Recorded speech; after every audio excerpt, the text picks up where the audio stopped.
Welcome to another edition of the Dementia Care Partner Talk Show.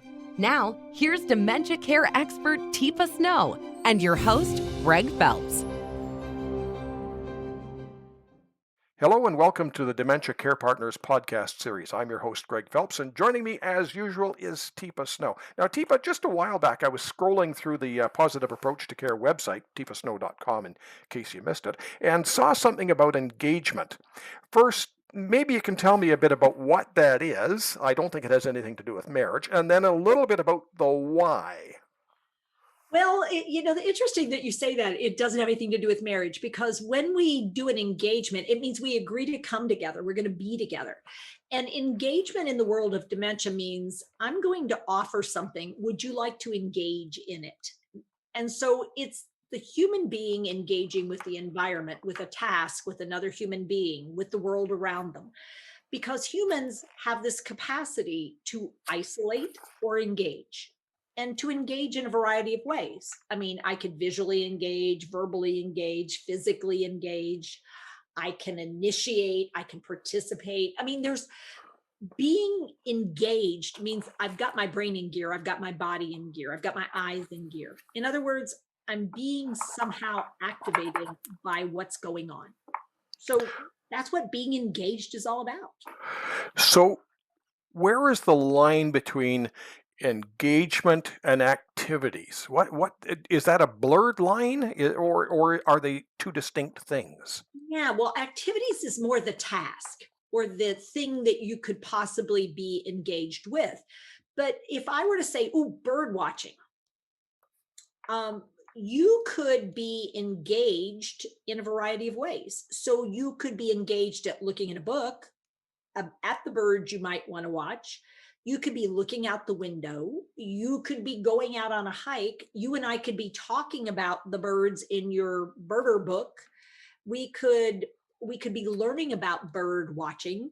There's so many possibilities of how this could play out.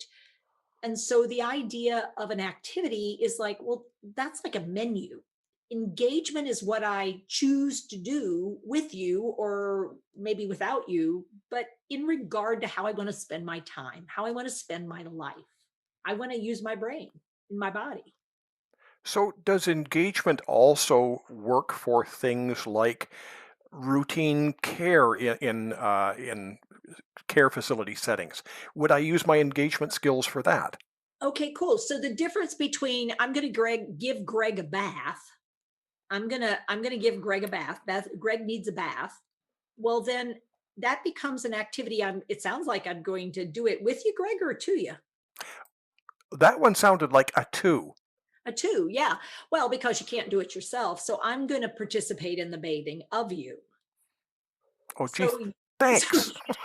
you become the task that I want to get done. And it's not an engaging with you. I'm going to, like it's time for your shower, Greg. Let me get you up. I'm going to help you get up. And then I'm going to take you in the shower. And then I'm going to help you get cleaned up. I mean, and so it's a directive almost versus, hey, Greg, it's Teepa. Hey, listen, it's about time to get cleaned up. Now, would you rather wash at the sink, or do you want to go for a shower? Which is your preference, shower or sink? Yeah, so you're not going to march in with your orders and sort of order me into the shower or the tub at this No. point. And Yeah. yeah. So, and it could be even handing you the washcloth versus automatically taking the washcloth. Well, I know he has trouble doing this, and just starting to do it versus, hey, Greg, and pick my arm up and take the dry cloth and motion to my own armpit with my hand, and then say, I want you try it. See what you can do. And then I point to his own pit, because I want to be careful, that I'm not pointing and he thinks I want him to wash my pit. So the whole idea of recognizing, wow, there's an art to this and there's a science to how you help people engage in living or doing a task or getting care done. That isn't about doing to someone or getting it done, but really working with someone on something. Interesting that when I was reading the information on it, I saw the word meaningful. Uh, You don't usually see that in sort of day-to-day newspapers or conversations or on TV. It's a word that just suddenly leapt out at me, and I thought, okay, where are yeah. we going with this? So why would you engage in something if it didn't have value or meaning to you? Well, okay, that's a good point. I mean, what do you do every day that doesn't have value or meaning to you in some way? There's some value to it. It has meaning. What do you do in your day that doesn't? Hmm. Hmm. Actually, at a loss for words, and you know that that's not very often that it happens. Well, then if you get dementia, basically there's these time betweens when I'm available. And so what I'd like you to do is not get in trouble. I mean, if you can engage yourself, that's fine. But otherwise, could you just sort of wait till I'm available so I can make sure that what you do is done in a way that is going to work, and you're not going to get hurt, or you're not going to skip parts, or you're not going to, it's we engage ourselves and we seek engagement that we like and has value to us. Like, I seek to go to the bathroom. I mean, I engage in toileting because I don't want to be wet, and I go and find the space that I do it in, and I go take care of business, and then I come out and look for something else to do. I mean, it has value in that I don't want to wet myself. um but beyond that, I don't go, oh, good, let me mark that down, I had a bowel movement. I mean, that's I mean, I'm not celebrating it, I'm just going through it. But there is value to it. What I find more valuable is spending time with someone I like to be with, or doing something that gives me pleasure or enjoyment or value. So if I'm doing something meaningful, I probably am going to feel a little better about myself rather than just sort of sitting in the chair. Well, okay, the elephant in the room here is that COVID is still lurking around. Yeah, it I is. may be locked in my room. I am lonely. I am despairing. So, can So you might engagement help start. there? Well, so this is where it gets interesting. So you might start engaging in objects and in situations where you normally wouldn't do that because you'd have other options. But suddenly you might be taking things apart or trying to take the bed apart. And it's like, when I see that, wow, my brain should go, wow, Greg is really needing engagement. And so he used to be sort of a tinker and a fixer, and he could go and sort of figure things out. And he maybe, oh my gosh, maybe he's bored because he can't figure out how else to engage himself. So maybe what I really need to think about is, okay, what do we need to introduce for Greg to be engaged with? Or where should we take Greg? Maybe it's time to take him out of the friggin' room and do something a little different. Maybe we create another space that he can go to where he can engage his eyes and his hands and his interests in a different way. We're starting to see vaccines taking some effect in Mhm, care facilities. mhm. So hopefully this doesn't continue on. Hopefully this will be one of these podcasts that sooner or later we'll just put aside because we're talking about COVID and we've celebrated and we've put it all away. But the problem of the loneliness and despair existed before COVID. It wasn't quite as pronounced because we weren't locking people in their rooms. We just locked them on units with other people. Yeah.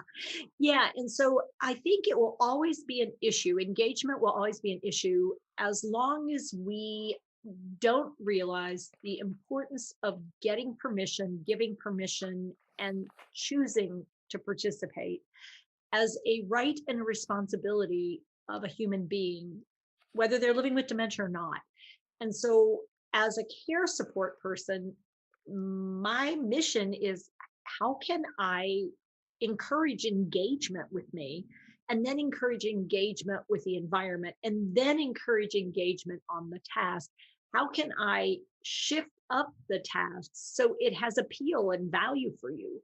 How can I get us to sort of look at, okay, what do you need to do alone because that's just who you are? And even though it's not done the way I wish it were, I still need to give you that space, because boy, do you want it. Any just sort of quick tips that you can offer people? I know that, to get full value, we encourage people to check out the website and find out about the engagement certification things. But just for care partners who are living at home, or perhaps somebody who's listening and working in a facility that hasn't yet signed up for the Teepa Snow and Positive Approach to Care resources, what sort of things can we tell people? I mean, I think one of the simplest thing is, when you come to a door, it isn't knock knock open. It should be knock knock, Greg. Hello? Hey, it's Teepa. T who? Teepa. What's it? Teepa Snow. Yes, sir. Yeah. Oh, hey, Greg.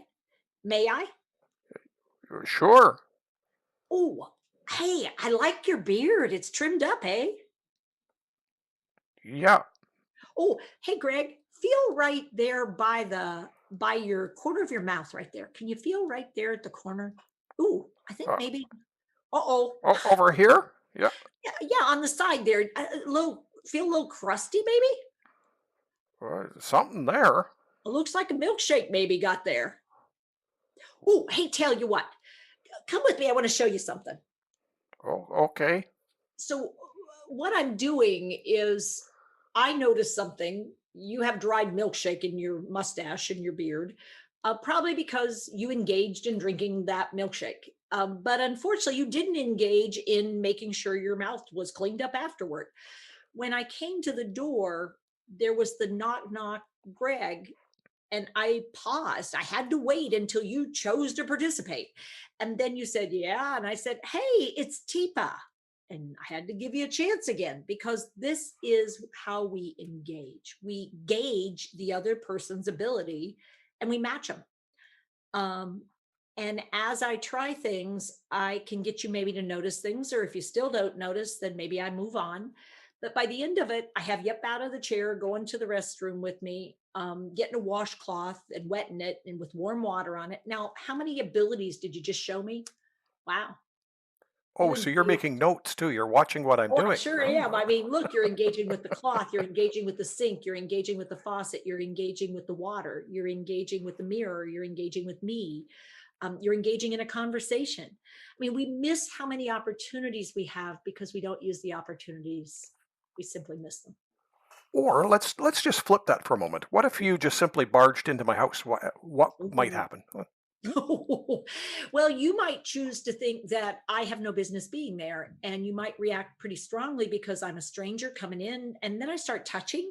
It's like, well, I mean, what if somebody just came up to you and slipped your wallet out of your back pocket and just said, "Here, I'm just going to take this stuff because you don't really, I mean, you should pay me because I'm doing a good job for you." How many of you think you'd go, "Oh, okay, that's fine," and how many of you'd go, "What the, what do you think you're doing?" Because what I can do is get you to engage in disliking me and not trusting me and not wanting me to be there. And the task that you're going to be invested in now is getting rid of me and not doing what I've asked you to do because you don't like me. You don't want me there. So I had a question. This was on our list of questions that I was supposed to ask you, and we do try and get through some of them. But why is it that sometimes a person living with dementia jumps when I try to help them? I'm trying to wipe their mouth. Why do they suddenly want to swat my hand away or jump and are startled? Yeah, well, I mean, we miss what happens with brains, and it takes work to engage a brain. And visually, when people are living with dementia, they're how much data they can take in at a time, and auditorily, how much they're processing of what I'm saying, and being anticipating. How many of you? Oh, let me ask you this question back, Greg. If you come out of the bathroom, and let's say or the men's room or whatever you call it up there in Canada, what is it called? The washroom. Washroom, yeah. The washroom, that's what it is, the washroom. You come out of the washroom and you haven't zipped. How surprised would you if I walked up to you and I said, "Oh, hey, Greg," and I just reached down and pulled your zipper up? How would you react to that? Oh, that might not be a pleasant situation. Well, why wouldn't you expect when I went, "Oh, Greg," and I just lean in and pull it up? Why would that surprise you? Well, because I probably wouldn't be able to see it. My vision isn't great at the best of times, but And what were you expecting when I came up? oh, Lord knows, but not that. Not that. And so when someone is living with dementia, and if I haven't really made sure visually and verbally and through motion that they know what's about to happen with a touch, I can get a really significant reaction because humans don't touch other humans unless they know them really well or do it with trust. But when it comes out of nowhere, it really causes the primitive part of your brain to engage. And that engagement means I gotta fright, flight, fight, or hide or seek, but I'm not just gonna stand here and let you do it. Teepa, on that note, thank you very much. You're welcome, Greg. You've been listening to the Dementia Care Partners podcast series. For more information on today's topic, just about anything else related to dementia, go to teepasnow.com.